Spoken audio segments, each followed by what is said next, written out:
Hi folks, and welcome back to Physics with Captain Rod. The purpose of this video is to introduce you to a concept called the electric potential. Before we start talking about electrical phenomenon though, I want to go back and review some concepts about gravity. So I've got a picture here of a person and they're next to a giant hole in the ground or something like that. And within this region in space here, right, if this is at the surface of the Earth, we could use Newton's description of gravity to describe gravitational effects. And again, you know, in Newton's theory of gravity, gravity is seen as what's called a vector field. And the direction points down. That's because of the force direction. And the magnitude of that vector field is defined as force per unit mass. And the value of that field at the surface of the Earth, anywhere at the surface of the Earth, is about 9.8 Newton per kilogram. Right? So what that means is basically anywhere in this region in space here, if we put a 1 kilogram mass, it will feel a gravitational force down of about 9.8 newtons. A 2 kilogram mass will feel a force of about 19.6 newtons, and so forth. All right, now let's talk about the idea of potential energy. So remember, potential energy is energy due to position. Calculating gravitational potential energy, we use this, mgh. Right? That's how the gravitational potential energy is calculated. Basically, it's the work that gravity can do on an object due to its height above some datum. When dealing with potential energy, we always want to define a datum. I'm going to go ahead and draw my datum in red here. So I'm going to go ahead and put my datum right here. Right? So now my potential energy will be measured from this location. So now imagine I've got a 1 kilogram object, maybe 1 meter above my datum, maybe right about here. The potential energy of that object, if we calculate it, mgh, works out to be about 9.8 joules if it's 1 meter high from the datum. Raise up another meter, this object's potential energy is now 19.6 joules. If we go up another meter, the potential energy, mgh, should be 1 times 9.8 times 3, and I get about 29.4 joules. Right? Now let's go ahead and think about moving down. If we're at our datum, our potential energy is now 0. If we're a meter below the datum, our potential energy is now minus 9.8 joules. If we go 2 meters below our datum, our potential energy is now minus 19.6 joules, and so forth. So every time we go up a meter, our potential energy is going up by 9.8 joules. If we go down a meter, our potential energy is going down by 9.8 joules. Now I want to take a look at, again, how potential energy is calculated, mgh. And I'm just going to make a little algebra substitution here. All right? I'm going to say, let's let this large letter V equal G times H. And I'm going to take that, we're going to sub that into this equation here. So now what we're going to have is potential energy is M times this letter V here that I've put in. If I now solve this for the V, what we have is we have potential energy over M, over the mass. So this is a number that has units of joule per kilogram, whatever it is. And this number is called, or could be called, the gravitational potential. What it is it describes how much potential energy a 1 kilogram mass would have at a certain location. You'll notice it's equal to G times H. So in this example, G is the 9.8 Newton per kilogram. H is the height. If I were to actually calculate the value of this product, G times H, where this mass is, right at this location here, we would get 9.8 joule per kilogram. If I come up a little higher, up to this location, and I take G, which is 9.8, times H2, now we get 19.6 joule per kilogram. And if we come up a little higher, we'd get 29.4 joule per kilogram. So this quantity is what's called a potential.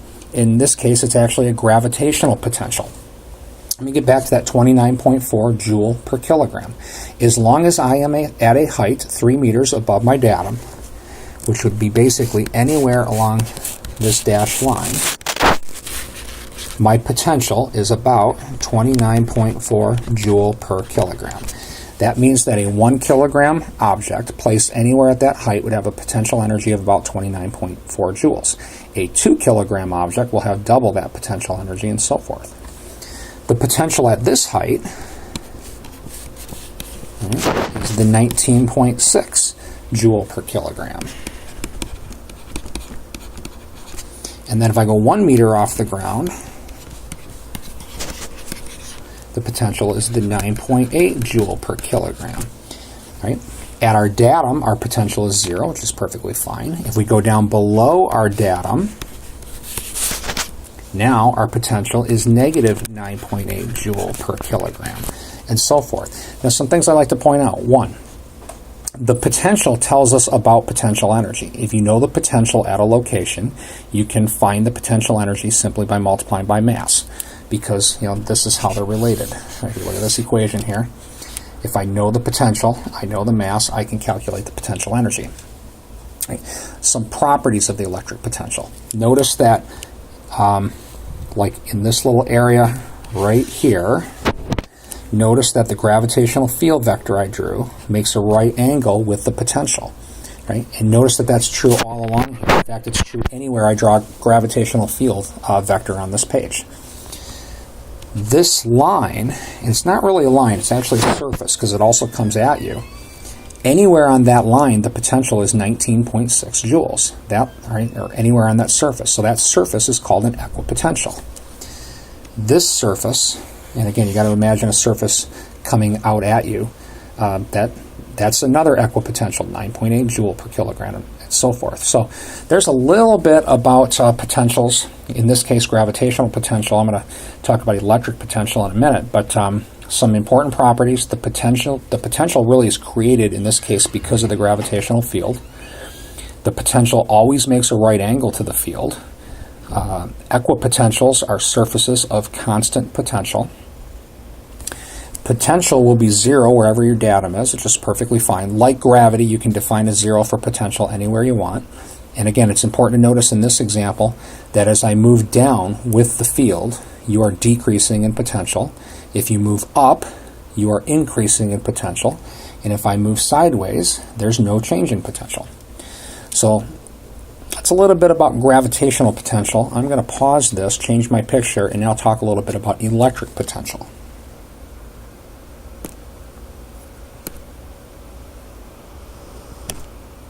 All right, folks, I'm back and changed the picture quite a bit here. So now imagine what we have is that we have a nice uniform electric field, which remember how that's defined if you watched my previous video. Electric field is defined as force per unit charge. Imagine this field points to the right. Now, just a little bit about where this field would be coming from. Either there is some positive charge over on the left somewhere creating that field, or some negative charge over on the right somewhere creating the field, or maybe both at the same time. It's got to be basically one of those three cases. We're not interested right now in what those charges look like. We're just going to talk about the electric field that they create and their effect on this positive charge I've drawn right here, right there. So because this charge, right, it has to have some numerical charge Q, is within the grasp of this electric field, there will be a force exerted on it this way. That force is equal to charge times the electric field strength. Now, if that particle now is allowed to move a distance, maybe let's just say d, to this location, maybe right here. So I'm going to go ahead and imagine that particle getting moved. All right, so this guy right here,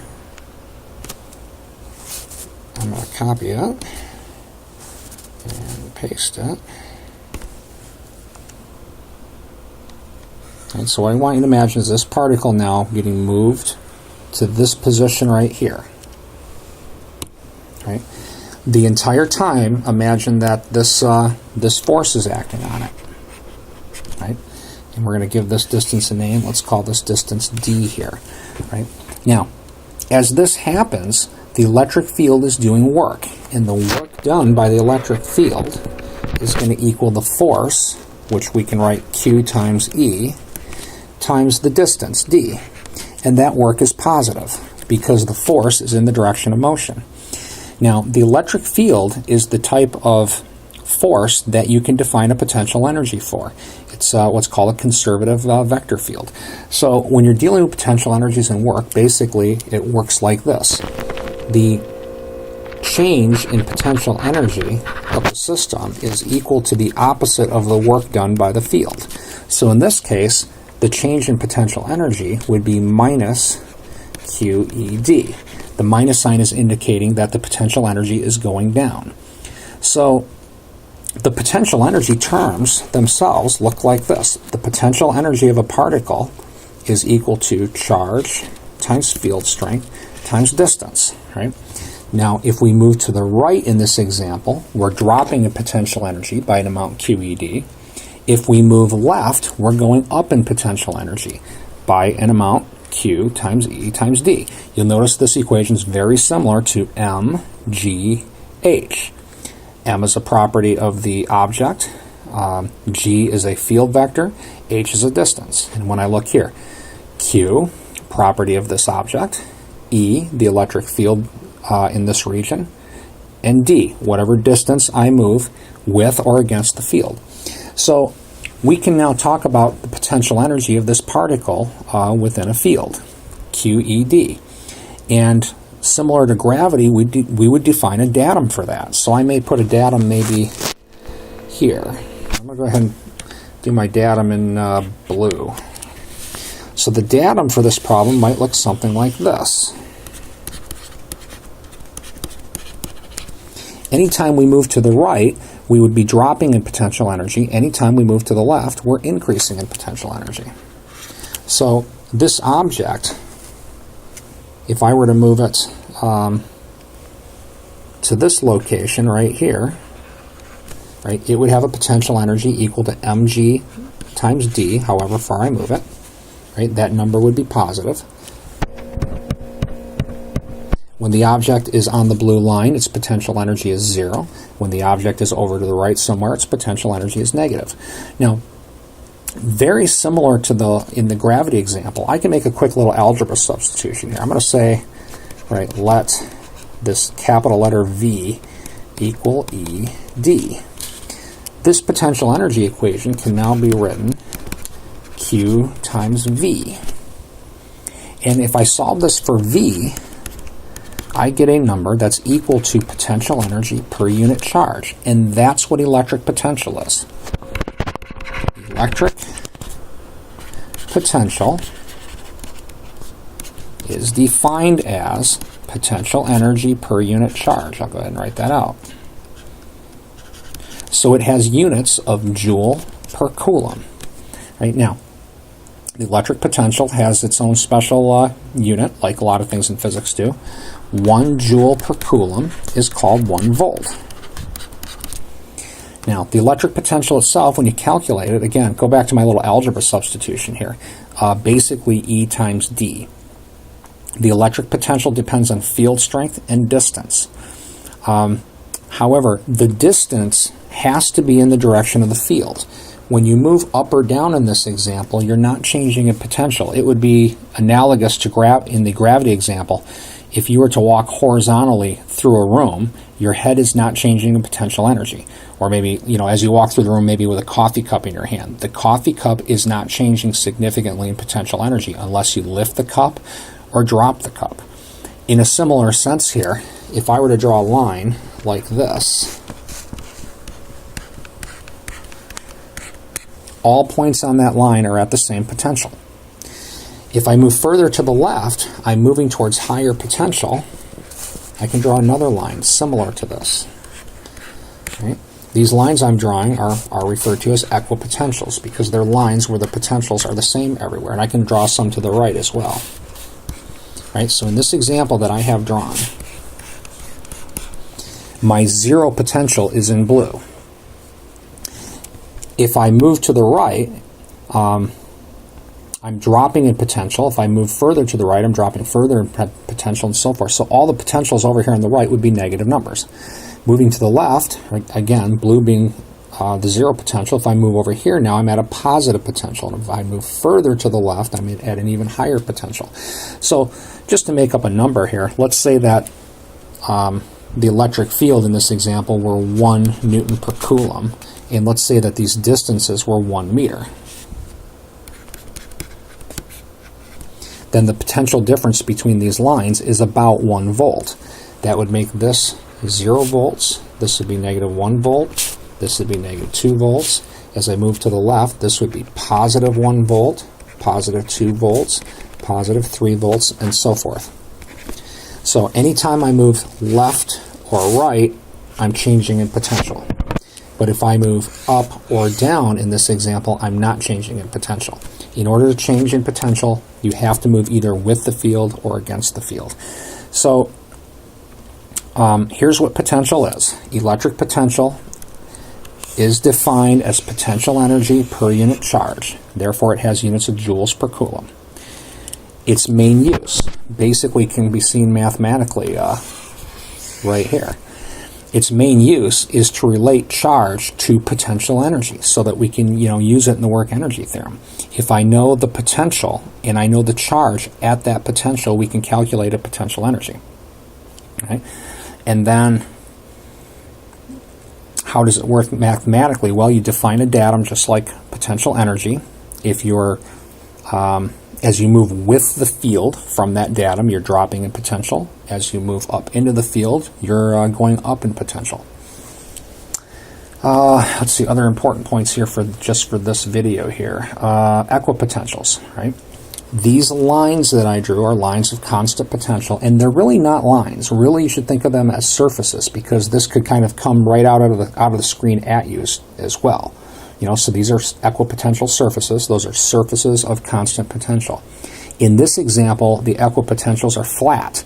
They're kind of like sheets of paper. That's because of the nice uniform electric field, the field that's uniform in both direction and magnitude. In my next video, I'll take a look at some examples where that's not the case, and I'll also do some videos on attaching some mathematics. How would we use potentials to solve problems? But again, this video is just meant to give you an idea of what potential is, and hopefully it was successful.